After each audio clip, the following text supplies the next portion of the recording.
What is up, everybody? Yes, we're back with emphasis on sports. I'm your host, Damon Anthony. As usual, we're just going to kick the stuff about sports. For those of y'all that are coming here looking for all sports, while I love them all, I don't really watch them all. Therefore, I don't really talk about them all. I'm a firm believer. Know what you're talking about. At least have some kind of educated opinion. If you want me up here talking about hockey and some of these other sports, I'll give it a go. I'm gonna sound stupid. I try not to sound that dumb, right? So last we talked, we did a full recap of week one up until the Monday night game featuring San Francisco 49ers hosting the New York Jets. Now, of course, at the end of the day, San Francisco came out on top, took home what they needed to, but we learned a lot of things from this game, from both sides of the ball, actually. We'll start with the Jets. With the Jets, this is welcome back, Mr. Rogers. We know Aaron got hurt 4 plays in last year, set out pretty much the whole year with his injury. This was his first time back. And with that comes some nervousness, not only from the fans, but from the players, from Aaron Rodgers. Um, the guy hadn't been hit for a while. And that's something that comes along with the game. Throughout all the training camp, throughout all the OTAs, and then, the fact that he doesn't really play preseason games, he doesn't get hit. You don't hit the quarterback, not in practice. So this was a good test for him just to see where he was. And I think he played pretty decent. Um, all in all, on the Jets side, not really a bad game, to be honest with you. Not really a bad game. Um, the biggest deal with the Jets, they came up against the 49ers. It's been really odd to me seeing some of the disrespect that's been kind of slapped on the Niners as this season has started. We get it. Everybody gets it. People get tired of seeing the same teams in good positions. Um, beat them. Beat them. As far as the 49ers, we've been in good positions, haven't taken anything home, haven't taken home the hardware. Um, as a fan, you really look forward to watching your team compete and being there at the end of it all and just always getting a little bit better. But it's a little bit of a drag if you get to the mountaintop and you don't take it home. Um, Two of those Lombardis that the Chiefs and Patrick Mahomes and Travis Kelce are holding up came courtesy of the San Francisco 49ers. As a fan, it sucks. But also as a decent fan, hey, if you don't win, you don't win. You can get as far as you can get. But if you're not handling business, you know what's going to happen. Um, it really, to me, appears that the 49ers window is still open. Most of the reason why I'm going to say that is outside of Trent Williams, all of the 49ers best players are still in that prime region of life. Oh, it's not like we're lugging around a bunch of people in their 14th, 15th season. Like I said, take Trent Williams out of it. But everybody else is still primed and ready to go. I still don't think we've seen the best of Brock Purdy, who, once again, a lot of disrespect on Brock Purdy. I don't understand it. The guy has done everything that you can ask a quarterback to do except for win a Super Bowl. And the one that he lost was against Patrick Mahomes in overtime. That's not an easy task. That's not an easy task. The other day I talked about, I'm not going to crush the Ravens or Lamar because it's tough to beat the Chiefs. That's the truth of it all. So, all this Brock Purdy slander is absolutely crazy. Um, there's not too many quarterbacks, period, that come in their first year taking over the reins, where it wasn't like, you took over the reins the last game of the season, but due to injury, first year taking over the reins, you get to the championship game. You get hurt. You don't have a bad game. You just get hurt. Then the next year, you take that team one step further to the Super Bowl and you lose in overtime. Who else does that in the first 2 years? Most quarterbacks, if something like that happened, that third year, oh my God, this is the best person ever. This not Brock. Brock's an afterthought. I think it's real cool for him, and I think it helps drive the team. That and Ricky Pearsall, some of those tragic events, they can galvanize a team. And this is a team that's never really needed the galvanization. Not sure if that's a word, but I'm gonna use it. Giving them something, a chip on their shoulder, a push in the right direction, might be tough for the rest of the league. Let's be honest. San Fran retooled and got better.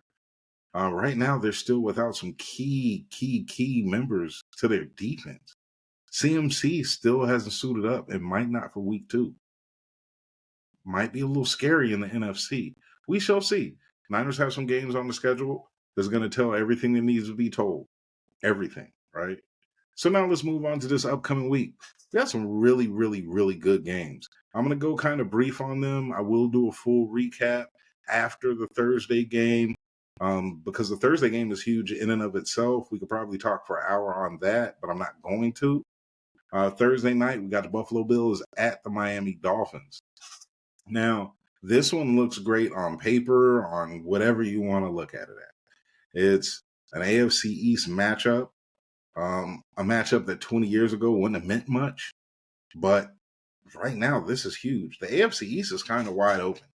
I think everyone wants to crown Buffalo, but for what?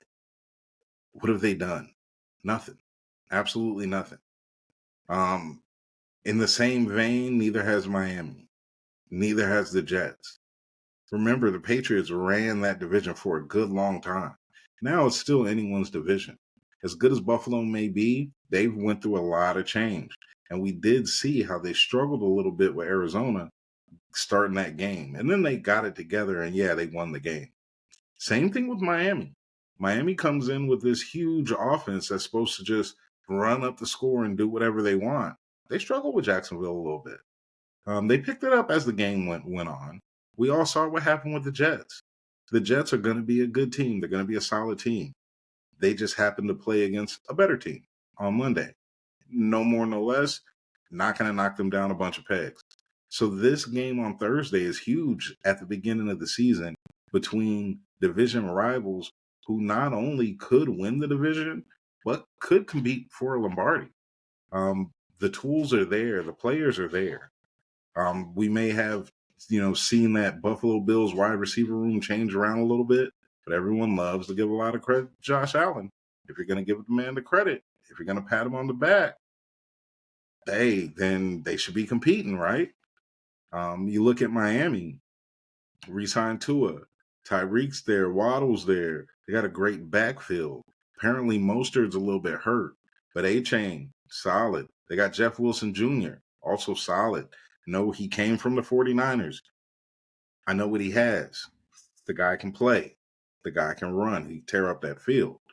That being said, you got to win. I got to start seeing Miami and Buffalo reel off some victories. So let's see the winner of this one, where that takes them next week and beyond. The loser of this one, you're putting yourself in a hole because it's a division game. And that's going to wear a little bit on your psyche because I'm pretty sure both of these teams are walking into this game feeling like they're the top dog in their division, right? So going to be a little iffy, going to be a little shaky. Some other games coming up this weekend. Saints Dallas. I'm looking forward to that one. Now I have no problem saying I hate Dallas. I'm not a fan of theirs. Not a fan of Seattle. Those are the two teams that I'm just naturally kind of opposed to. But Dallas did look good against Cleveland. The Saints look fantastic against Carolina. But let's be honest, that's Carolina. Carolina is they're a team. They exist. They're nothing to sneeze about. Anybody that doesn't believe that, spend $5 and buy a ticket to a Panthers game from wherever you're at. Just spend the money. You probably get good seats for $15, real good seats. But that's going to be a really good matchup. Want to see what the Saints have. Want to see what Dallas has. One thing we know with the Saints, Dennis Allen, he does bring a good defense. So let's see how that rolls.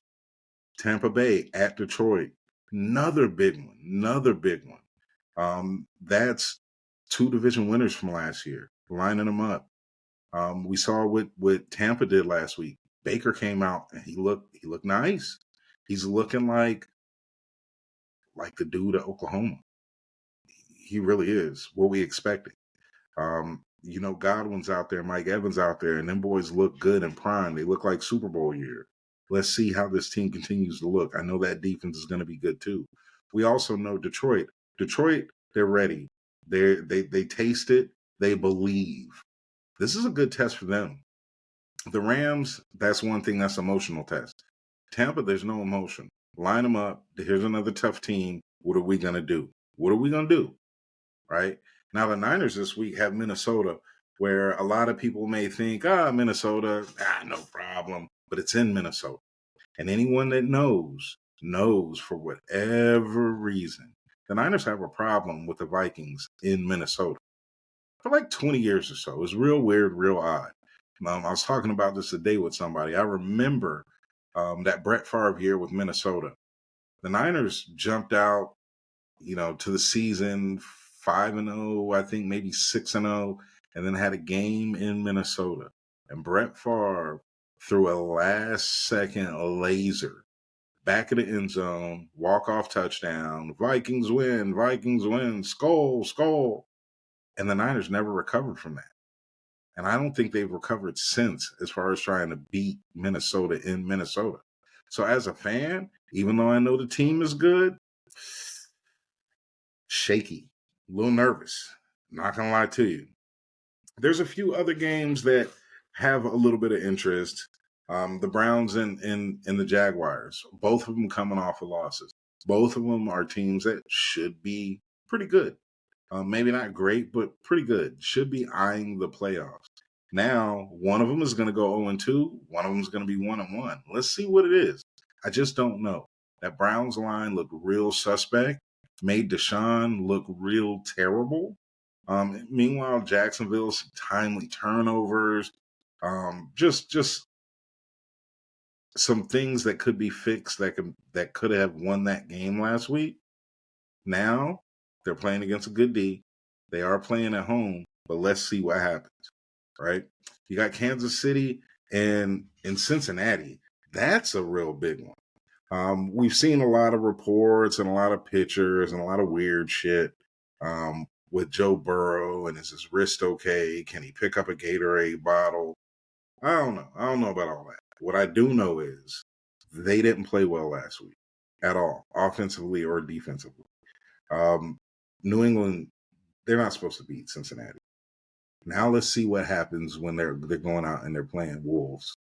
Now they're going and playing Kansas City. I hate being a Niner fan and having to actually heap praise on Kansas City, but I'm going to call it like I see it. I don't see Cincinnati winning this game. I don't see this being a highly competitive game if they bring the same stuff that they brought on Sunday. So we will see. That's one I'm really looking forward to in the 4 o'clock hour. 8 o'clock Sunday game. Bears, Texans. Caleb Williams, CJ Stroud, number 1 pick, first, number 2 pick. Who's the number 3 pick? That's going to be a game. I didn't see anything, not one thing out of Caleb Williams this past Sunday that tells me that he's the guy. But they did win. Regardless of what it was, they did win. And even if they would have lost, it wouldn't have been because Caleb did something wrong. He just didn't show me the things that I saw at USC and the things that everyone's talking about. But week 2, you live, you learn, you watch the tape, you process these things, you listen to your coaches, you understand that it's the NFL. It's different. This ain't college. This is nothing that you played. You in college, these great quarterbacks, sometimes they, you might play against a Georgia or something like that, who you go out there and they got, 7 players over there on defense that are going to be in the NFL. Well, once you're in the NFL, everybody's there. They're all good. They all know a little more than you might think you know. So let's see how the Bears and Caleb Williams bounce back. CJ Stroud and Houston look good. I got no notes. They look good. And I think they're going to continue to grow. I really do. Let's see if someone knocks them down a peg. Our Monday night matchup is also going to be an interesting one. Falcons at the Eagles. Battle of the Birds. Now it's going to be interesting for a couple reasons. The biggest one is Atlanta. Who is Atlanta? What is Atlanta? We don't know. Did not see the use out of Bijan Robinson that I think he deserves, and I think that maybe could propel the Falcons. Did see a little work with Kyle Pitts. You got a number one receiver over there with Drake London. I should see more out of that offense.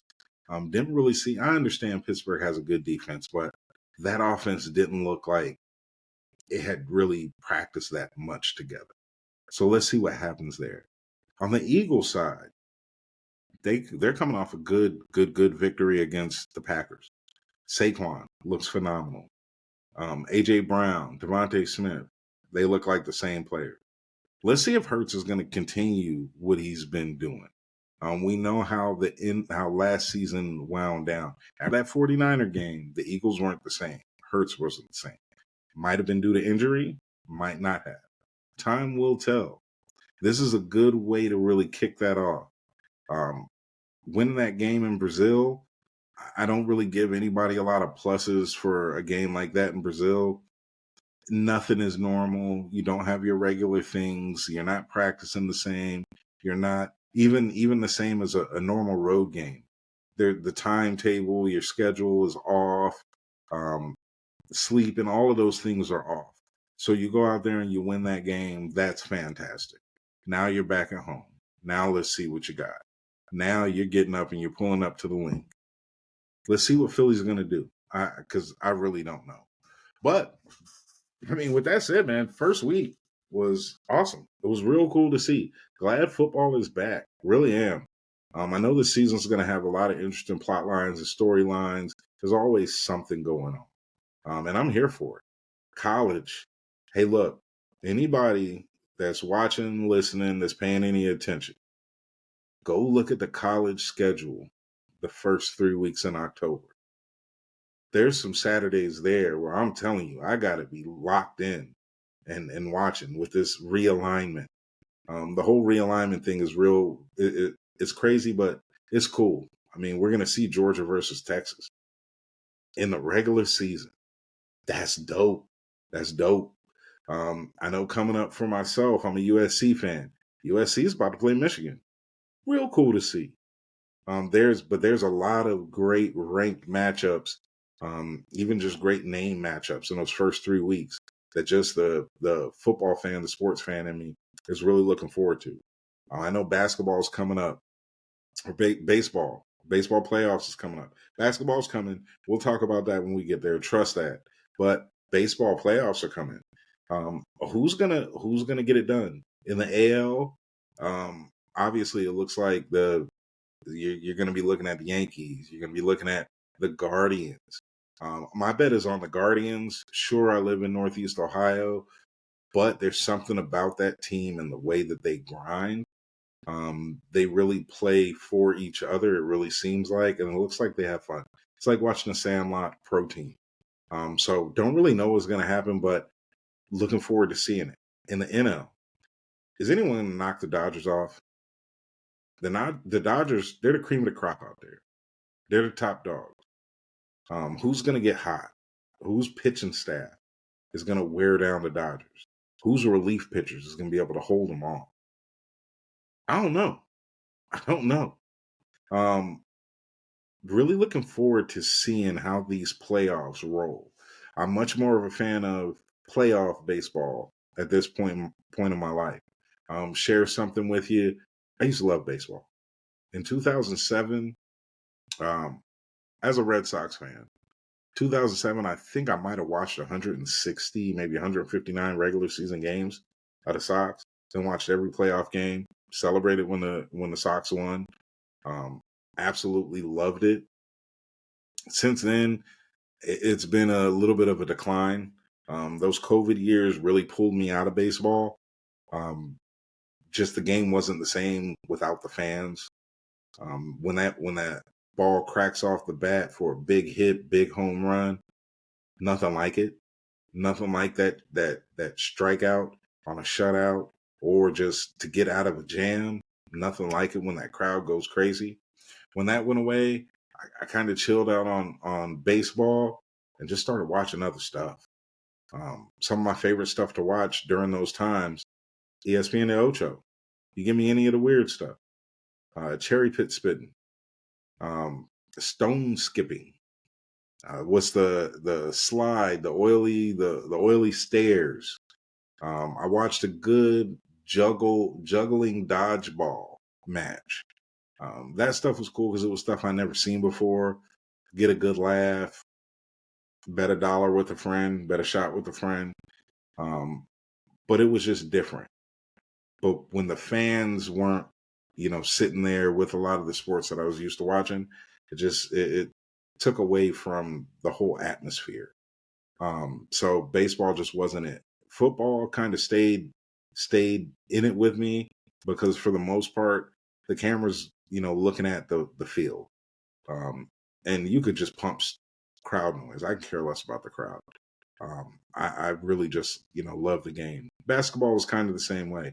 I'm much more into playoff basketball now. Every now and then, big game basketball. But basketball is because of that, the bubble is just weird to watch. But then also just the people sitting, man, just the rest that just got old, man. I'm gonna sound like an old man, but that's fine. I came up in a time where if you were healthy, you played. Period. Not a lot to add to it. This goes for greats. This goes for guys at the end of the bench. If you were healthy, there was no DMP for rest. Who does that? And I'm talking about some of the greatest and best that's ever laced them up. Michael Jordan played 82 games all them years. What am I hearing from some of these other players? As far as medical services and all that, it's way different now. You back in the 80s, 90s, early 2000s, you tear an Achilles, your career's over. Tear your ACL, you'll never be the same. Now guys do that, they're out a year, and they can come back and play. Hey, Kevin Durant, he out there hooping. You know what I mean? When Kobe went through his, he came back and hooped. We see this out of players. I remember seeing Sean Livingston have one of the most gruesome injuries I ever saw. And he came back and was a very good player. He might not have been the all-star caliber player that he was, but boy, great mid-range, awesome player. So all that to say, I will talk about all sports. I'm going to get in where I can fit in. I'm going to chit-chat about a lot of stuff. But football, we're going to talk a lot about football. We'll switch to other things when football's over. But we're going to talk about it. Apparently, I ruffled some feathers last time we talked, when I talked about the WNBA and I talked about Asia Wilson and her being the best player. Listen, I'm a big fan of Caitlin Clark. Big fan. I'm not going to say nothing bad about her. But it's okay if she's not the best player. It's okay if she's not the MVP. Now, the Fever keeps making the run that they're making. Maybe she gets MVP. She's not the best player, though. We've seen that happen time and time again. 97, I believe, Karl Malone and John Stockton split the MVP. The best player was Michael Jordan. Everyone knows that. They knew that. And that's okay. Like, that's all right. People want to take shots or say whatever they want to say. Because I said Asia Wilson's the best basketball player in the game. She is. What's wrong with that? That's okay. Anybody that if you could throw a name out of any player that's played basketball outside of Michael Jordan, when someone said that they were the best, there were other options. There just were. When LeBron came in, for all of this, LeBron's the best player ever. There were different moments in his career where Kobe was the best player in the league. Steph was the best player in the league. Kevin Durant was the best player in the league. James Harden. The thing with LeBron was he was just consistently great. He was consistently one of the top 2, 3 in the league for his whole career. That's what made it different. That didn't make him the best all the time. Right now, what Asia Wilson is doing is remarkable because she's been doing it. The consistency is there. If Caitlin Clark, what if next year she doesn't come out and she's playing like this? Then she's Jeremy Lin? I don't believe that. I believe she's going to come out and she's going to change the game, and her star is going to keep rising, and she's going to do great. I really believe that. I love watching her play. I believe the same thing with Angel Reese. What I believe we're seeing is a great guard and a great big come in at the same time and just roll with the league. That's a good thing to see, y'all. So when I say somebody is the best player, that doesn't mean I'm hating on the other players at all. I'm just calling it like I see it. If you want to ask me who I think the best quarterback in the game is right now, it's Patrick Mahomes. Now, nowhere in there did you hear me say Josh Allen isn't great, Joe Burrow isn't great, Lamar Jackson isn't great, Brock Purdy isn't great. I just said who I think is the best. I think that's fair. I really do. So for me, Asia, best. WNBA.